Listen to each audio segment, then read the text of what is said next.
Hello. Hello, everyone. Hello, Natalia, Alexandra, Оля, Ульяна, Катерина. I think, Ira, we can start, right? Or should we wait a bit?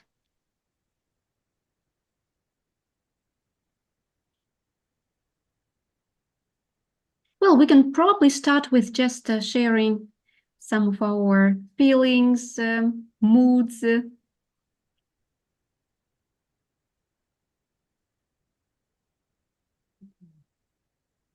Sorry, я по-русски буду говорить. Здравствуйте всем, и потому что, честно, у меня с английским трудности. И я сейчас здесь просто для технической части, и чтобы передать потом пространство Валентине Шиловой и Наталье Зыкиной сегодня, помощник для Валентины. Вот. Я технический момент озвучу, что эта трансляция сейчас идет на YouTube, она будет общедоступна. Если есть какие-то моменты, что вы не хотели бы, чтобы вас видели или слышали, то вы, в принципе, можете общаться, но можете выключить камеру. Вот. Но ваше присутствие здесь, оно говорит о том, что вы понимаете, осознаете, что трансляция будет и ваша видеозапись будет. Ну, она будет на канале ЦОМир. Вот. Рада вас всех приветствовать. И разрешите, я представлю сейчас, наверняка вы знакомы с Валентиной Шиловой. Это наша ведущая нашей рубрики удивительной. В общем-то, не просто ведущая, но и автор рубрики «ЦОМир».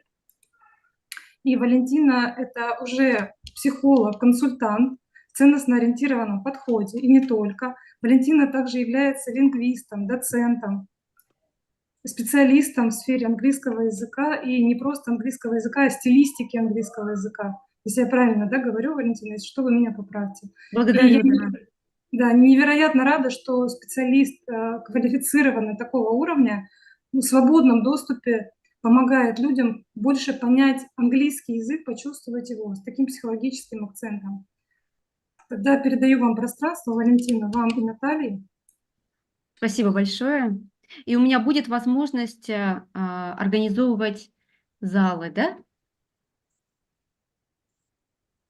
Вы сейчас организатор, вы и Наталья. Вот. И если что, Наталья поможет вам тоже, и я тоже помогу вам зал организовать. Да, хорошо. Спасибо большое. Спасибо. Спасибо.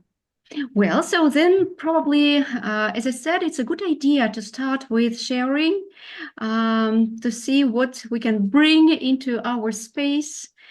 And I'm actually really thrilled to be here and to see all of you.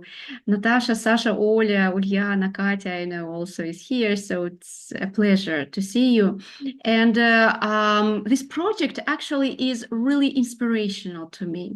Psychology through reading English prose, because it makes me realize those passions that I have, the passion for psychology, passion for language, and passion for linguistics as well. So this is me. Well, would you now please say maybe a few words about yourself and what mood you have at the moment? Okay, I can share your passion for the language. I've been in the language since I can remember myself, because my mom was a very passionate teacher of English, and she imparted the love to the language to me.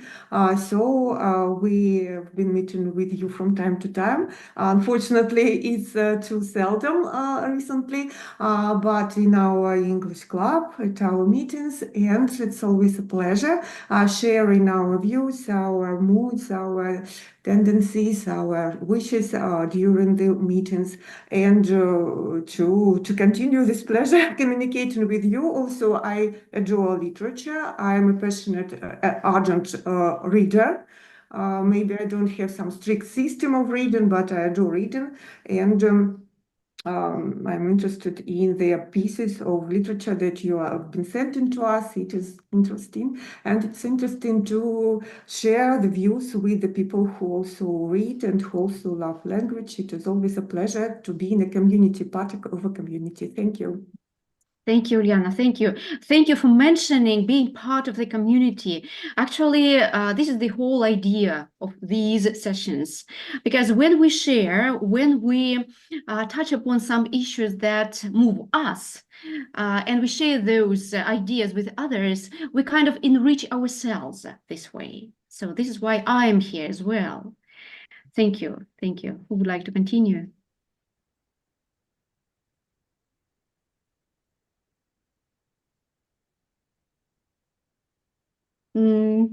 Yes, Oля, you're welcome. Thank you so much. Well, I'm here to, because I skipped the previous class about this story by Amy Tang, and I have prepared for this one. And I have free time, that is why I'm here, and I'm very glad to be here with you guys. And to be honest, I was struggling with an awful headache in the morning, so that is why probably I will disappear sometimes. I will pop out of the conversation, but please apologize. I ask you for your pardon. And anyway, I'm really interested in the story and in the interpretation of it. What kind of psychological routes will we follow today? Interesting. Right. Thank you, Oля. Thank you. And it's actually quite acceptable for all of us to, sometimes to pop out and to pursue some other things that we have in life. So it happens, it's okay. And I think we all here are in this acceptance mode, so we can just follow it. Right. Sasha, would you continue? Yes.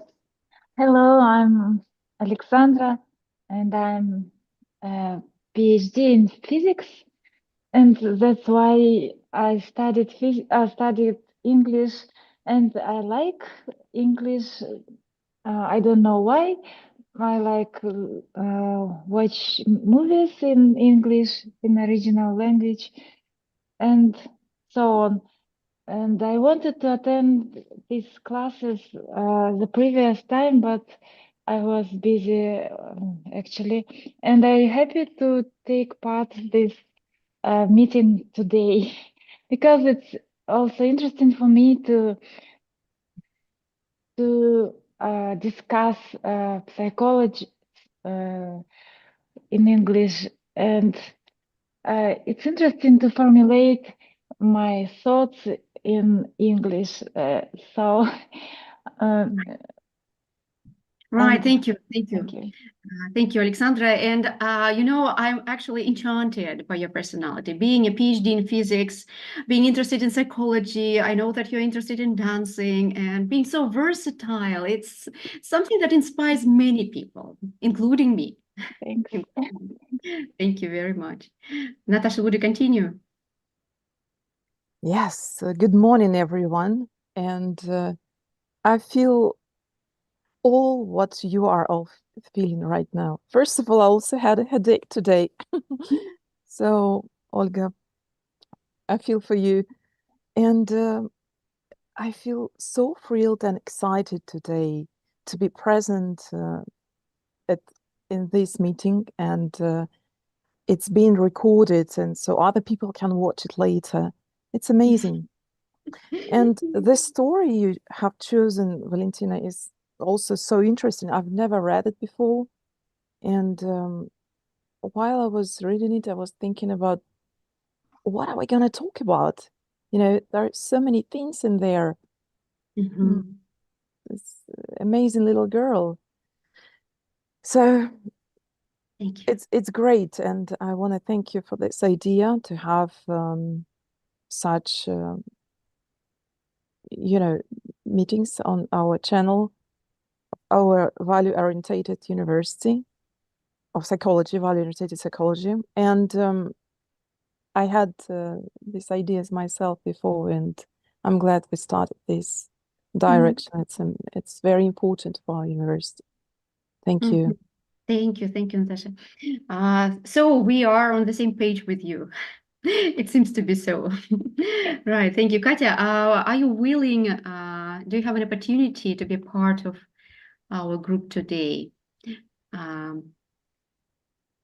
Maybe not, right? Maybe not. Well, if you have some ideas, you can use the chat. You can actually communicate with me, with the others through chat. And I think it's generally a good idea for everyone. So if you have some maybe words that come up and that fit the context, some ideas that fit the context, you can actually use our chat. And this way we will see the response that you have to some questions or to some scenes in the story. You know, today I would like to start with 1 or 2 slides of the presentation to introduce the author. So I will try to open my presentation to demonstrate the screen. Please tell me if you can see screen. Perfectly. Right. Yes, let's see. Right. And first of all, I would like to say just a few words about the author. To see her face, to see her smiling, to see her being so charming actually already inspires me. And knowing a few facts about her biography, I understand that this story, the story that we have read, is actually a kind of reflection of her life. We know that she was born in California to Chinese immigrants, and when she was growing up, she had quite a taut relationship with her mother. Her grandmother died by suicide. Her mother attempted suicide and even tried to kill her at a certain point. So I believe that the choice of vocabulary that you saw in the story probably made you think about some tension between the mother and the daughter. Probably you remember those images like black slit eyes or the way the mother handled the hair of the daughter, you know, quite like with force. And this is all part of Amy Tan's life. It's important for us to know that she is not just a writer. She is a professional. She received a master's degree in English and linguistics. She even studied at a grad school for her PhD, but unfortunately didn't complete it. Not that I know of. Maybe at this moment she is doing something in this field, but as far as I know, she for several years she actually worked on it, but didn't really complete it. And this story is part of the collection of stories, the Jola Club. Sometimes it's presented as a novel. I would rather think of it as a collection of short stories. And generally, this collection of stories explores the struggles and triumphs of immigrant families. And this is what we see in the story. And now I would like actually to draw your attention to the following 3 questions. The first is about the message of the author. The second is actually boils down to the relationship between the mother and the daughter and what impact the mother might have had on the behavior of the daughter. And the last question is about whether it is relatable to you, whether the story resonates with you. It's a good idea for you to maybe take a picture of this slide, because now we are going to work in pairs and focus on these 3 questions, discussing them for about maybe 10 or 12 minutes. Well, we can just remember them. or take a picture. Have you done that? Yes, thank you. And now let me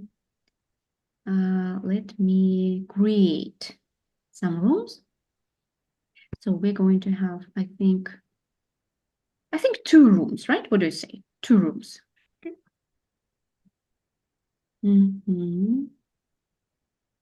Right, great. Great. So I have created 2 rooms, and you have, I think, this opportunity to go there.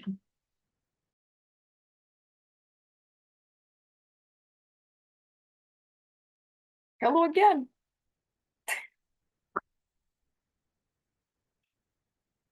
You are talking, Valentina, but your microphone is switched off. Thank you. Thank you for telling me this. I think that we can wait for the other 2 girls to join us I think in several seconds probably. And of course, I'm really interested in what you have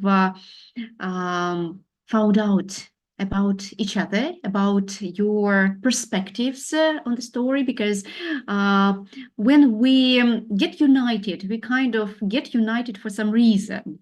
For example, Olya and Alexandra together, Uliana and Natasha together.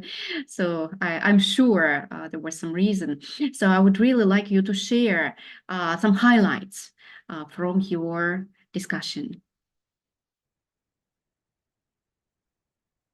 Sasha, can you start? Oh, yes, of course. What about the message? I think maybe it's the message may be about the rules which cannot be, or which are stronger than the wind. And sometimes we, what's that?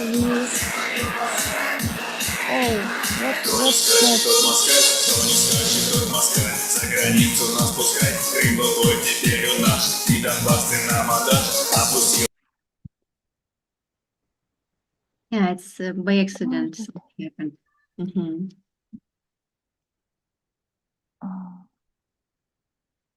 So you can continue. There was this interference, unfortunately. Okay. All right. And actually, this small girl, Mia, her name was, I guess. Maybe. What was her name? May. Yes, Oh, little May. sister. Yes. She learned that there are some rules which are very strong, but you can feel them, and actually she tried to play with another guy's chess, and she listened to some older men and knew some tricks in chess and was successful in that. And then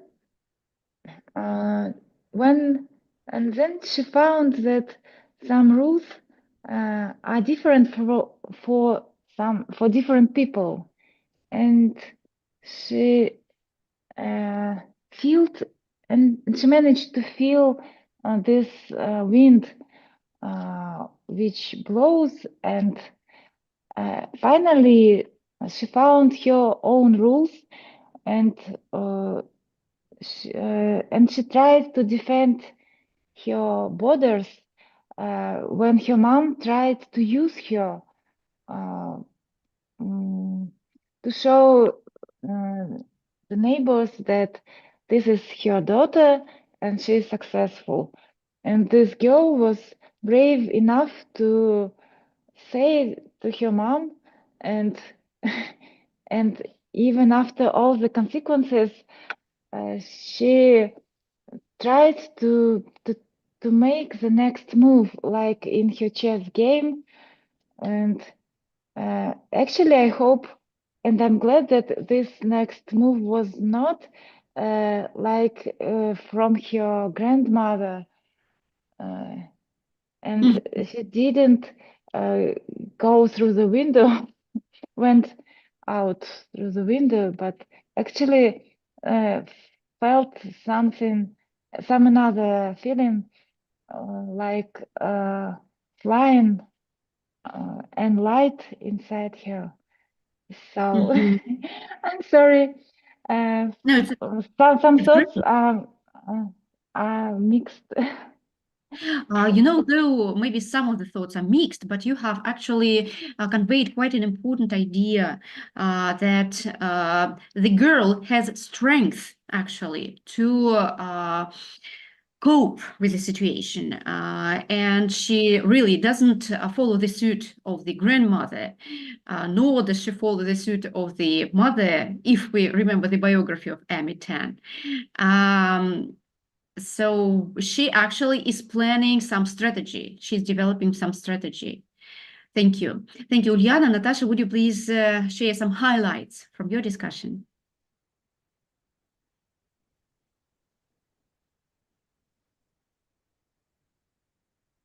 Your microphone is off. I'm sorry. It's Haven't okay. noticed that. I think that we didn't come to. Actually, we came to the conclusion that the issue between mom and daughter, between living up to expectations of your family and finding your own way, it's quite common, while it's very often in many families.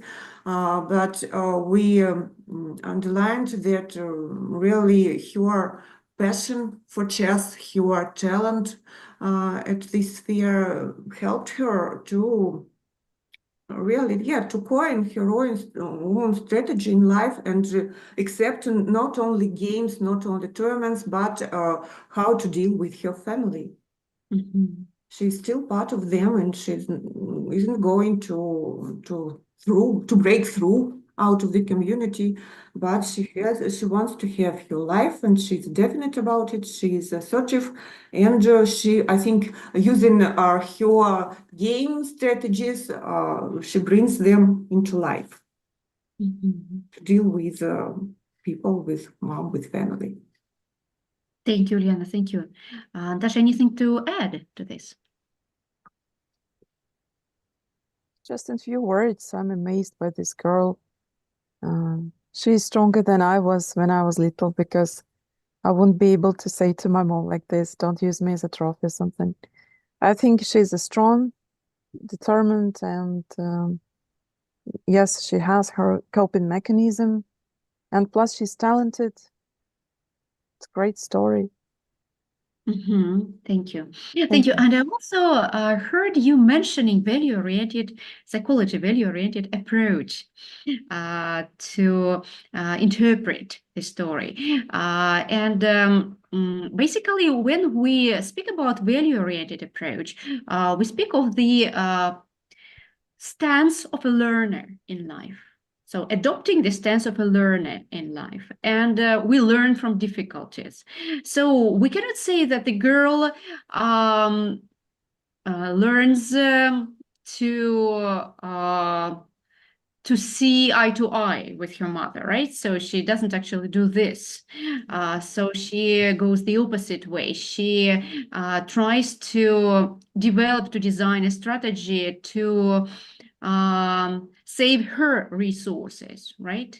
So we probably can use a value-oriented approach to interpret the story. However, it's not directly reflected. That's why when I was analyzing the story and I was preparing some psychological aspect, the analysis of the story from the psychological aspect, I really didn't consider any particular theory that we have been taught at the Institute. And I rather focused on mother and daughter relationship, something that is extremely important for everyone, and it is in the focus in the current story. I would like to turn now to the presentation again. Let me share my screen again. Tell me if you can see it now. Yeah, sure, we can. Yes. Right, great. And I would like to continue with some themes that I saw salient in the story. And I actually would like to encourage you to comment as I go along, because this is our alive space. So I would like to create an alive space. So it's not me just lecturing or sharing some point of view. I would like you to join me with questions, maybe with comments. You're welcome. Concerning the themes or the message, we see that the foregrounded theme in the story is certainly relationships between daughters and mothers. Well, it's on the surface and everyone can realize it immediately. And the message that I saw concerns actually the sensitive nature of this relationship. Daughters in particular are especially sensitive to the way their mothers deal with them. And in case of conflict, they can contrive a game of manipulation. That's interesting. In psychology, we have such a statement. We either become a reaction to our mothers or a version of our mothers. In this case, I see that the girl is really different, and she decides that she can contrive this, game of manipulation. And broadly speaking, from value-oriented psychology, we see that it is mothers' responsibility as seniors to direct their loving perception of the daughters. So daughters are to be loved. This is a rule. Well, actually, it comes not only from value-oriented psychology. I think from all movements in psychology, we can actually see this rule.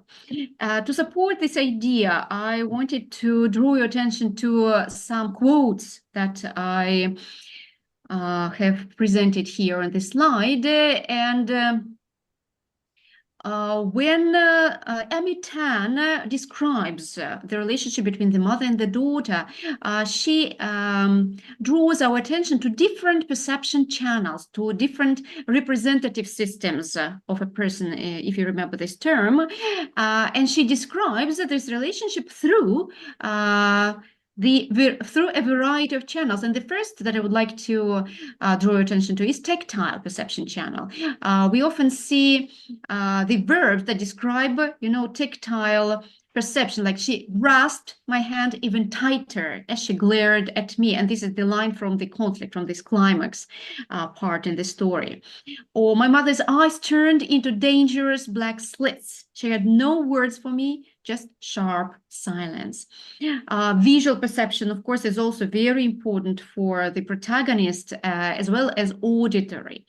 We see that at this point, during the climax, Mei feels, I think sharp silence, by the way, it's not only about auditory perception, it's also about tactile, right? This sharpness, it actually also can be thought of as a vocabulary unit that relates to the tactile perception. And the last passage that we can see at the end of the story, opposite me was my opponent. 2 angry black slits. She wore a triumphant smile. Strongest wind cannot be seen, she said. Her black men advanced across the plain, slowly marching to each successive level as a single unit. My white pieces screamed as they scurried and fell off the board one by one. As her men drew closer to my edge, I felt myself growing light. I rose up into the air and flew out of the window. We can see that on the surface, there is a metaphor used, a metaphor of this battle between the black pieces and the white pieces. The black pieces being the mother, the white pieces being Mei. And the response that the girl has inside is actually also described on the auditory level, like screamed, my white pieces screamed. On the tactile level, like they fell off the board one by one, and she felt herself growing light. It is also about like a physical perception. She rose up into the air and flew out of the window. So we can see that she imagines herself being far away, somewhere safe, somewhere where she can plan her next move, as we see further in the story. And Natasha mentioned this coping mechanism. I think this is exactly her coping mechanism, using her imagination to create the safety, this niche in life where she can be herself. Your microphone. Yes, my microphone suddenly was off, right? Is it okay now? Yes. Yeah. Right, thank you. Thank you. So I believe that the way Emi chose to depict this climax is remarkable, because when we read stories and we see something going on only through our eyes, it is kind of flat.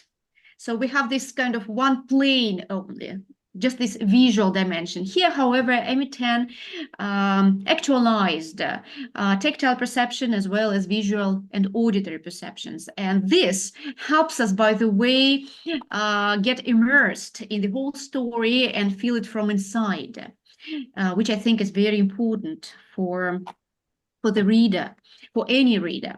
And one more thing that I wanted to touch upon slightly, actually, within the social context is immigrants, certainly immigrants in the US. And we all know that immigrants are supposed to follow rules, to blend in. And the Chinese immigrants, they keep to the rules, and this topic of the rules is the key topic, right? And even the story is named Rules of the Game. Though it focuses on the rules of the chess game, we understand that there are underwater rules, let's say. So those rules, those invisible rules that we are supposed to follow inside the family, as well as outside, as well as in the American society. And the Chinese immigrants in the story carefully keep to the rules and play this race game. Being invisible on the surface, they follow their luck. As you probably remember, this notion of luck is very important, and it crops up several times throughout the story. And they are supposed to expend tremendous effort and pursue the American dream. So I think it is important to realize that the immigrants in the story, they actually had to go through some difficulties. They had to expend effort and provide for themselves. And it's important also to understand that in Chinese families, daughters as well as sons are supposed to bring their wealth, their success into the family. That's very important. So for Russians, for Western people, it's more about letting our kids go. They pursue their own path in life, mostly. The Chinese parents, however, expect their kids to bring wealth back into the family so that it can actually stay in the family and so that the family can thrive. Well, and and some of the quotes that support the ideas I mentioned are here on this slide. Let me just. Right, the first one tells us that the mother was really supportive supportive throughout the story. She imparted her daily truths so she could help my older brothers and me rise above our circumstances. So that's exactly about the immigrant's dream, so to say, right? Rise above our circumstances.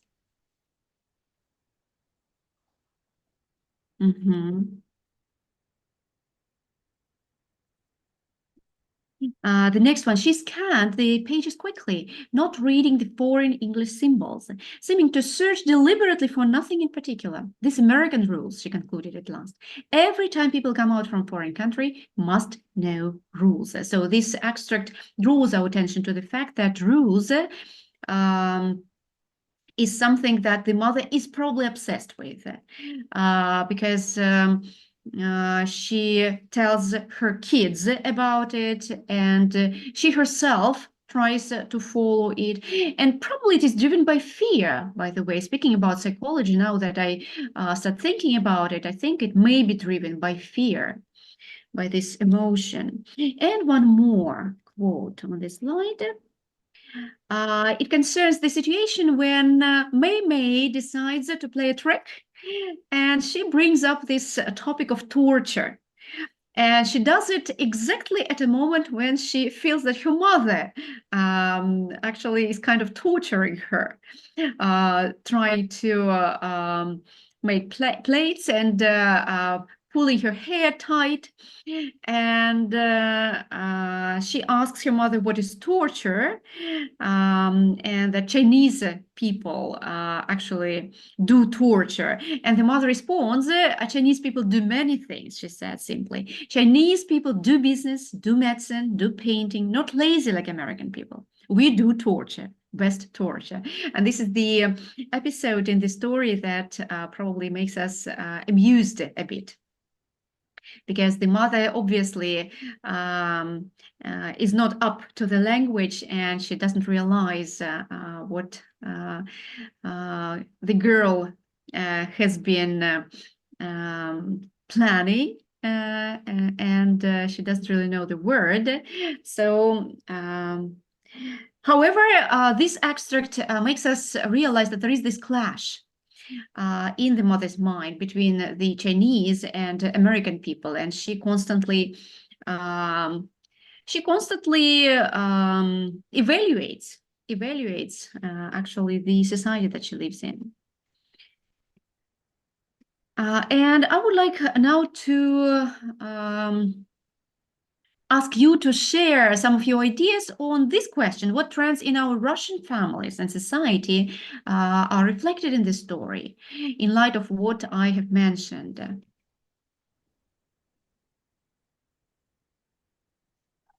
And may I give a comment to your previous part when you said that the girl Mei she used her chess strategy to manage the situation with her mom. Actually, I think that for such a young girl, it's important to use all your experience, and actually she got this experience from her games with another players, and that's why she was so brave, because she modeled the situation that were similar maybe to this one, but in her game with pieces of chess, and she managed to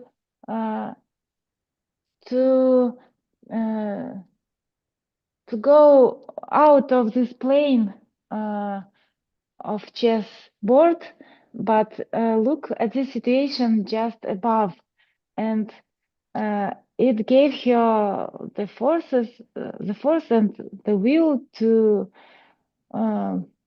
defend her borders. But actually, what I think about her mother, she's as you said, I also realized that her mother had she loved her daughter, and she even went, I think, something like went out of her culture, her traditional culture, and led her daughter to be a different one. And but actually she didn't, her mother didn't know how to behave in such situation, and she wanted to be a part of life of her daughter, but didn't know how to do this one, and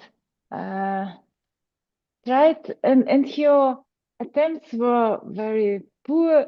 She tried to take her to shops and stores and so on. It was not productive.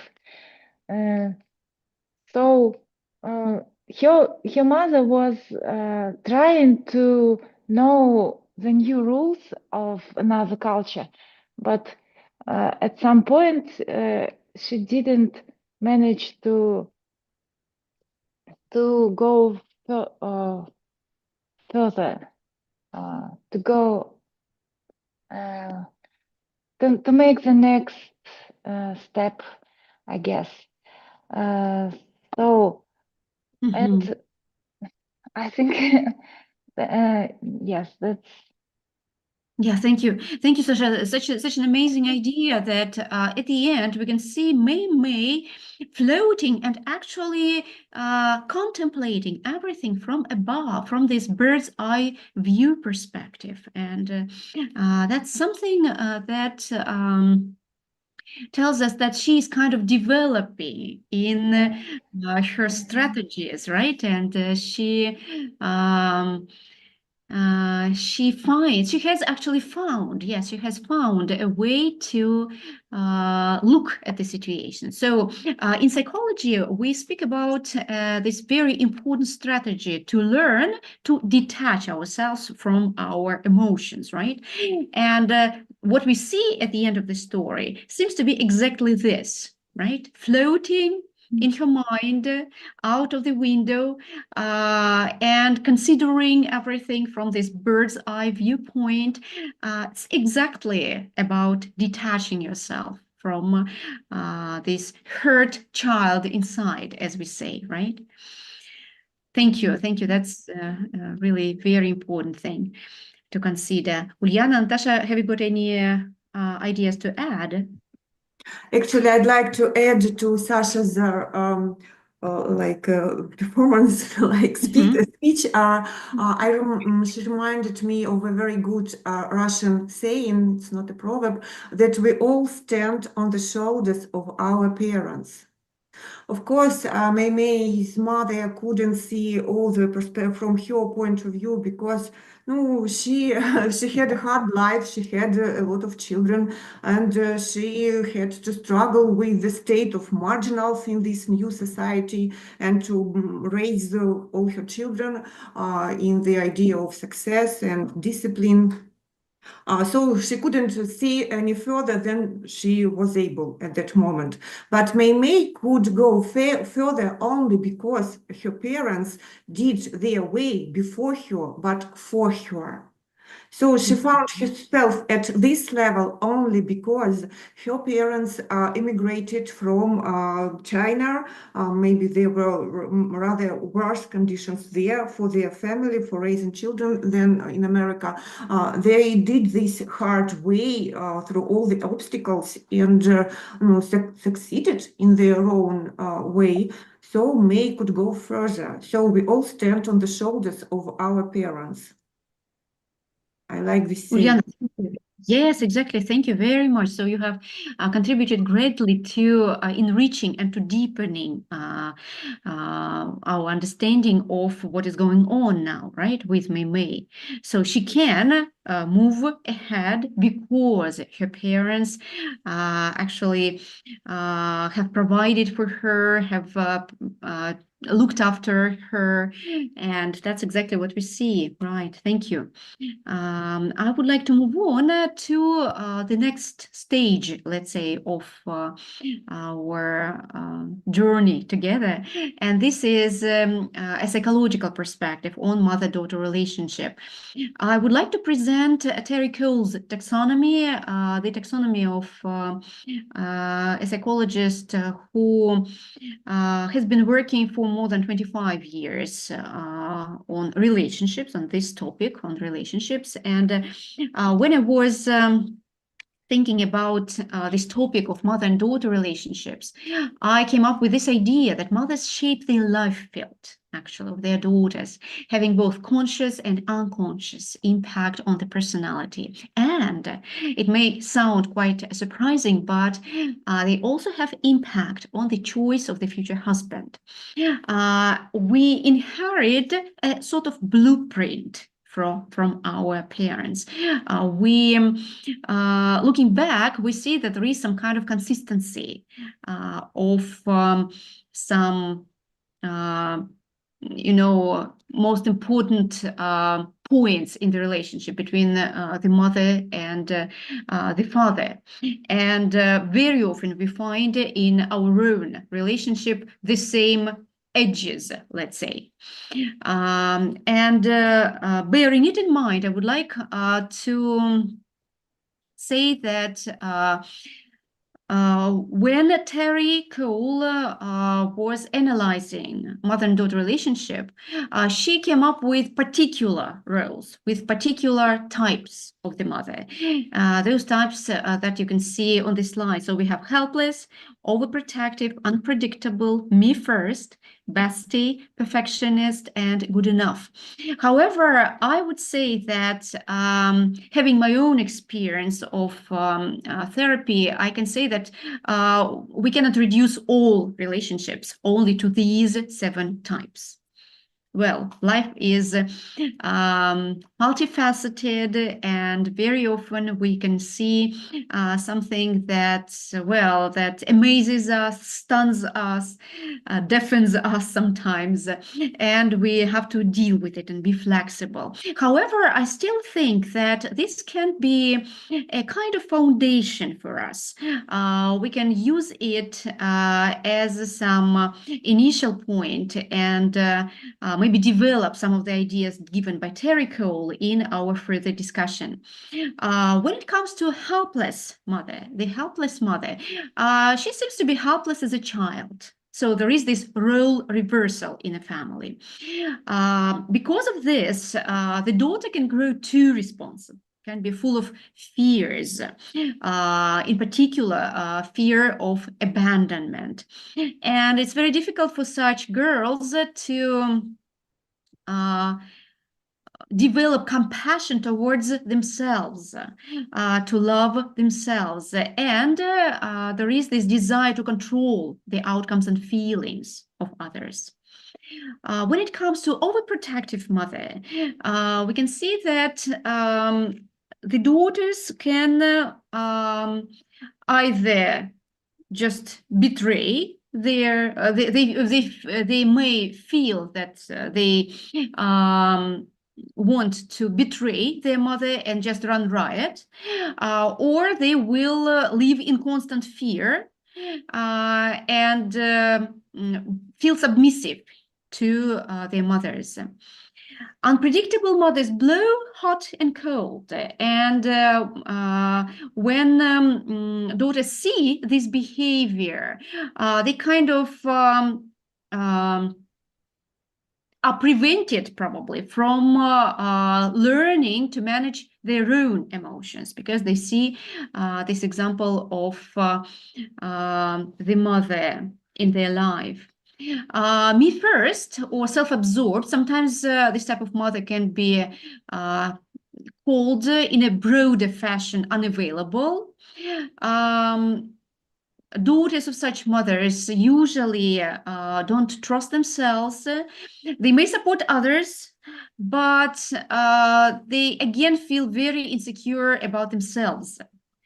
In the future, they can represent shadows of their husbands, and very often feel neglected, feel unloved, and it's very difficult for such girls to build healthy relationships. Besties, or the mother is the best friend. Well, we can understand that if we have a friend, we don't have a mother, right? So the child seems motherless in this situation. And they certainly understand the importance of boundaries because of this.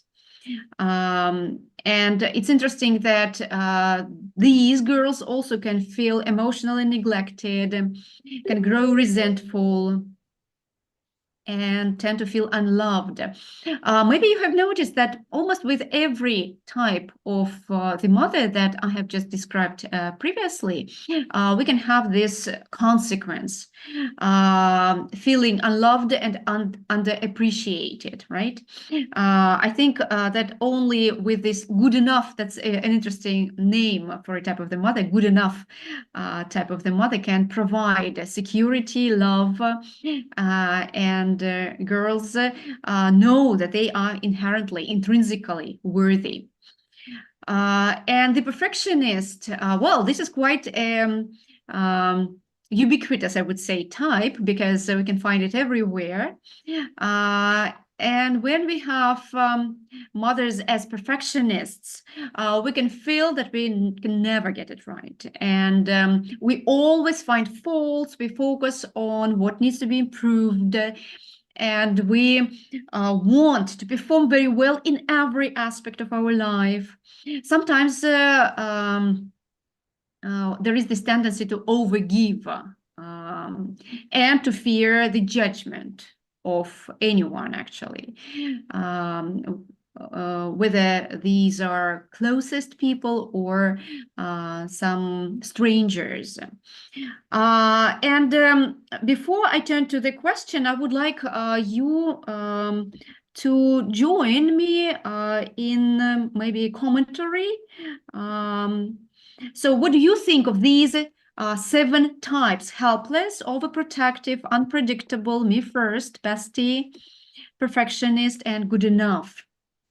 While I was telling you about these types, maybe you had some thoughts, maybe some ideas spring up. Feel free to comment, to share.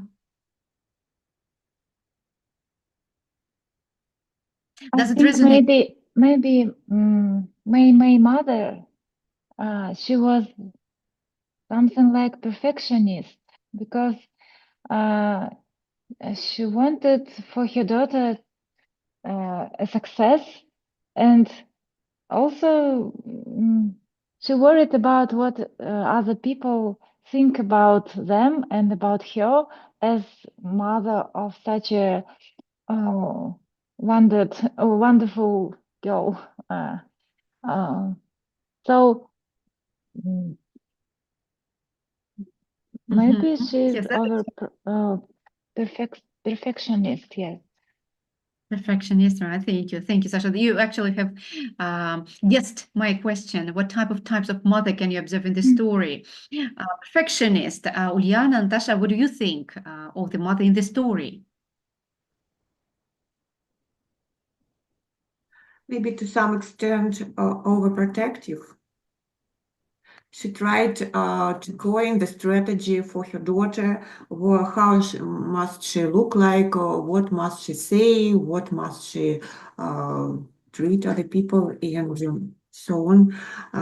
Maybe she didn't leave enough space for Mei to gain their own strategies, to follow their own paths. Maybe she was overprotective because her life, as I told you before, her life was tough, and she had a lot of children. Actually, nothing was said about their father. Maybe she was a dominant in the family. I can't remember anything about her father. What was said about her father? He was locking the door. Yeah, he was looking. Yeah, I think he also led a very difficult life, full of work, and the only purpose of it was to feed his children. That's right. That's right. Yes. Thank you, Uliana, for this remark. It's really very important. Tasha, anything to share? Honestly, I think to some extent, all these types I have observed, I've seen in her mother, because me first, for sure, it has been a lot. Good enough. Sometimes her daughter felt like that. Perfectionist, no doubt. We felt it. I saw it. Unpredictable. Probably yes. When she came finally home, she said, okay, we don't want to see her. I'm sure it was sort of shock for a girl. Otherwise, she would quietly go through window or something like this. So she come home. She thought maybe there will be something. Bestie, yes, when she asked her sons now to do some chores. Overprotective. Definitely. She was even looking how her girl is practicing chess. Helpless. I think when her daughter finally had courage to say, don't use me as a trophy, I don't like it, 100% her mom was shocked. She even said something, stupid girl or something like that. I mean, definitely she didn't expect that. So I feel all of this, honestly. Thank you. Thank you, Natasha. That's a shrewd observation. And I would like to draw your attention to the fact that when we can see her mother's first response to this protest that we can observe in May, we can see that it's probably not the wisest part of herself that responded, but this reptilian brain, as we put in psychology, right? This kind of immediate response. Right. We saw this immediate response to the girl's behavior, to what she was feeling. And from psychology, we know that this is actually the hurt child. The hurt child inside us. So when we have this reptilian response, this is actually because we have the hurt child who needs protection, who needs safety, who needs love. And yes, this is what we can see at the end. Yeah, that's why I said I feel she had all these, all these types in her. Right. Thank you. And I would like also to draw your attention to particular quotes. We can see that at the beginning of the story, May describes the way her mother handled her hair as she struggled to weave a hard-toothed comb through my disobedient hair. So this way, what do you think it actually tells us about the mother? Oh, maybe she didn't accept her girl as she is. She wanted some another version of her daughter with waved hairs and so on, maybe. Right. Disobedient hair, like a kind of to make it obey, right? So there is this implication, this meta message. So she wanted this hair to obey, as well as her daughter. She wanted her daughter to obey, actually, the rules and to obey her. What about this one? She wetted her palm and smoothed the hair above my ear, then pushed the pin in so that it nicked sharply against my scalp. That my children's memory, as my mom nicked these bobby pins along my over my scalp, and I suddenly remembered these feelings. I don't know why. I don't know why. Well, it's immediate response. Thank you, Uliana, for sharing. It's immediate response. As I remember, it was some context when May asked something, and the behavior of her mother was the answer. Yes, about the torture. And she showed her daughter. Yes, but exactly. I'm not sure that it was a good way to explain. Yes. So I wanted to draw your attention to the fact that actually the mother did care, and we see she did care about her daughter, and she also, I think, wanted everything to be right. So these ideas of being overprotective, of being a perfectionist,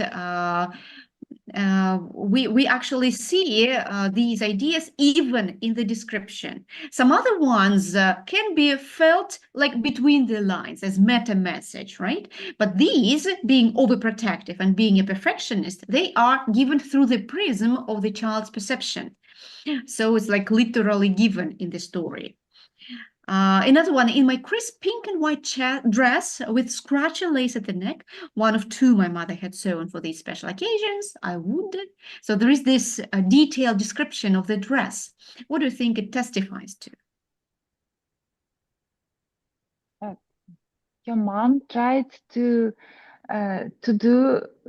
take into account everything that can happen, and she did two dresses for different occasions. So Right. And we also have crisp dress with scratchy lace. Yeah, around the neck. She cared a lot the way she had to look like her daughter, but she didn't care about her feelings, her comfort. And I don't think we should blame her here. I think it has roots in their culture, Chinese culture, where people must be like ascets. Do we have such word in English? Ascets, like ascets. They mustn't pay attention to what their bodies feel. They have to look properly. They have to act properly. They have to work to earn their life. And maybe this is like Chinese traditions. and maybe Ideas how daughters must look and so on. Oh, when you noticed this, highlighted this part, I thought that maybe her mother and maybe Chinese people, they care about what the role they play, but not about what the feelings are, what the thoughts are. And also her mother told her daughter how to behave and how to what to do with her hands to make pictures for some magazines and how to play her role in a good way. Yes.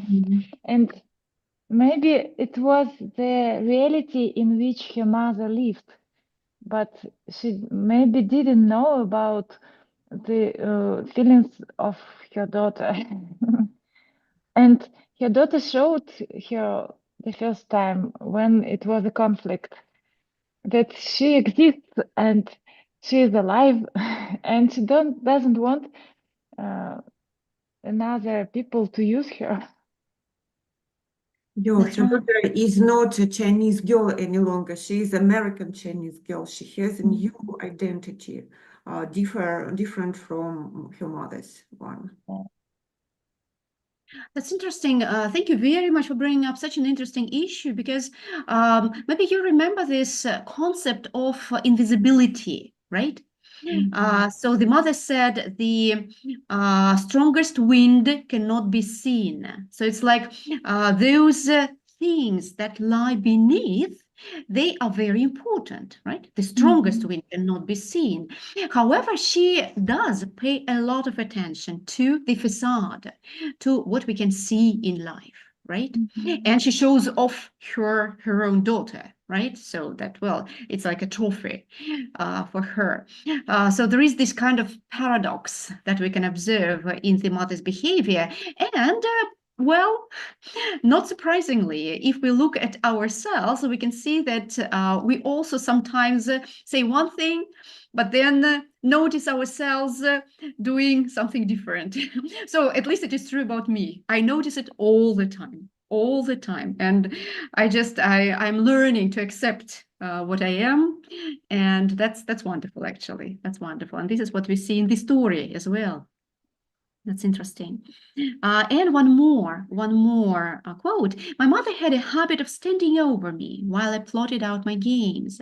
I think she thought of herself as my protective ally. Her lips would be sealed tight, and after every move I made, a soft would escape from her nose. So what do you think this makes her? This extract makes her? What kind of mother? What features, actually, it brings out?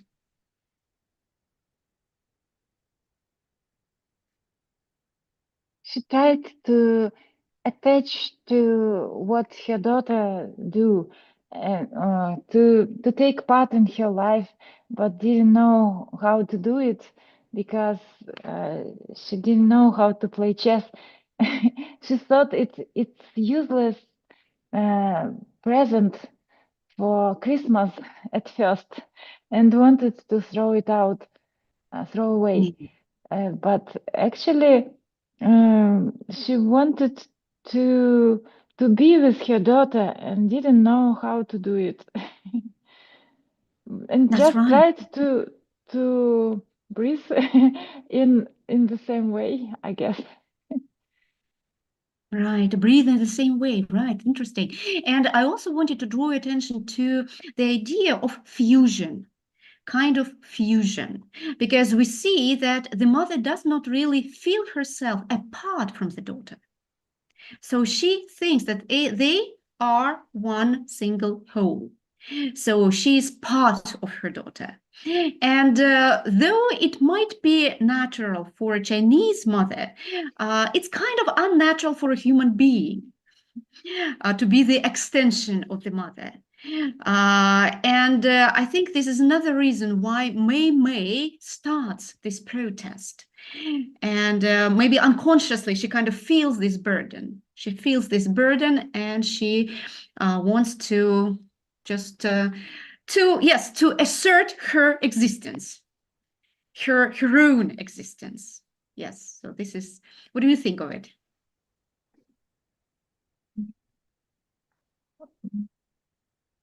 Yes, I agree with that idea. It's actually very well noticed. I haven't thought about it. Thank you. Thank you, Natasha. And I just have recently realized how important it is to stop identifying myself with those closest. Well, they are their own selves. They are their own selves. And I am my own self. And that's it. And that's the beauty of it. That's the With beauty. with anything actually, right? Like country, organization, nation, if we can be free of all of that, that's amazing freedom. Right. And I see that our time is coming to an end, so I would like to stop this demonstration and ask you to share what was probably the most important point of discussion or the most important revelation that you had, or maybe feeling that you had today.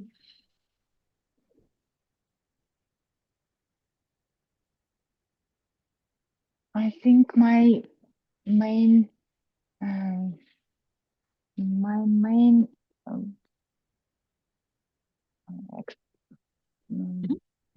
sorry. Realization? Realization, yes, realization that in this here we're let me so about feeling selfish and so and this example of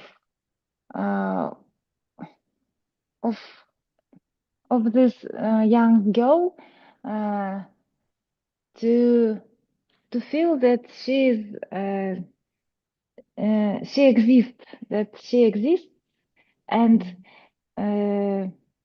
she's not a part of her mother, but she connected with her, but actually not a part, and she is alive, and also maybe it was just a hint to her mother for in future also to see that she is not the one with her daughter, but she has her own not duties, but feelings and hopes and so on, and not to torture because of her daughter break apart from her. So Thank you, Sasha. it's very difficult theme, and it was excellently showed in this short how to say the This short story. story. Yes, thank you. Yes. Right, thank you for highlighting this kind of existential aspect, I would say, even existential aspect, because here in life we, yes, as Natasha has also noticed, we have been trying to find our true self. Yes, to find our true self and kind of disintegrate from all those layers that are imposed on us by society, by family, by country as well. And it's really a very important task for everyone. Thank you.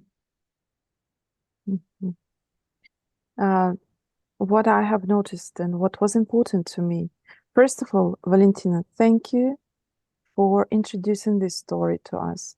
This is a very interesting story. It's a great place to meet and talk about it in English as well, so the whole world can hear us.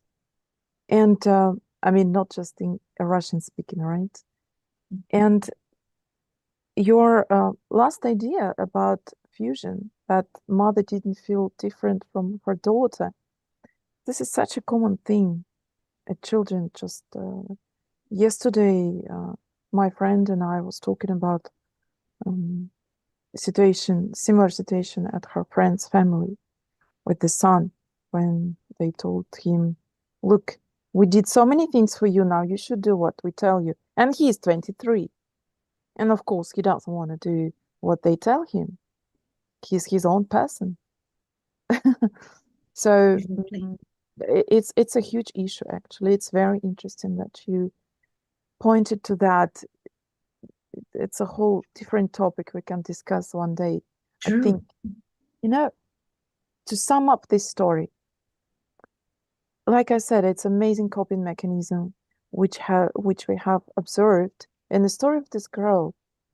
This amazing intelligence and power and will, everything she has shown, and her taste to victory, it's something which grow this different character in her, that she, after she succeeded in chess, she could tell her mother, please stop treating me like a trophy. I don't like it. It's amazing how she It grows. is. Yes, how she grows. She has grown. Thank you. And thank you for this meeting. Thank you. Uliana, would you like to share something? The mic is off. What's wrong with my memory? It's okay. I get to switch it on. So I also wanted to thank you, Valentina, for this very interesting discussion and so sudden aspects we were watching this story from. And yes, it is very important. Not all of us are so happy as this girl, little girl, who has a real talent, this like manifested talent. Many of us are just ordinary people, but nevertheless, maybe this story makes us think that it is very important to find your own path, to find your own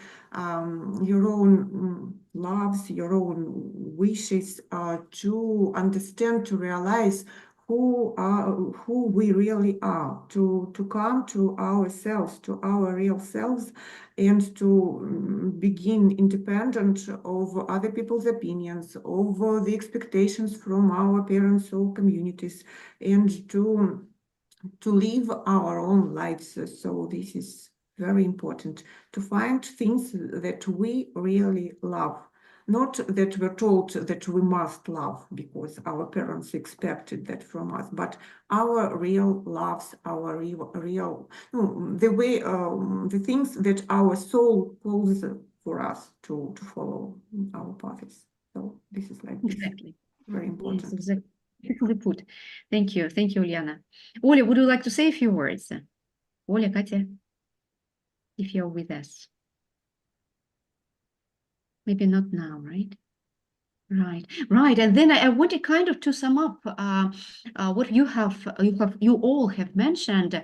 I saw in your feedback this idea of self-actualization by Abraham Maslow. He actually pointed exactly to this direction. So self-actualization is the main goal of human. And we all see that somehow, interestingly, actually, for me, it's also quite unexpected that we have come to this concept, and truly the most probably important concept. And I'm so happy that these talks, they actually help us, move on this journey to self-actualization, because it's exactly about developing ourselves, developing our skills in different areas, thinking about psychology, thinking about such topics. So I suggest that we do it again next time.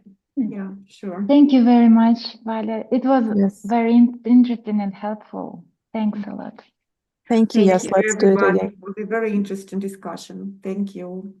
Thank Have a you. nice day. Goodbye. Bye. Have a nice day. Thank you. Have a nice day. Bye.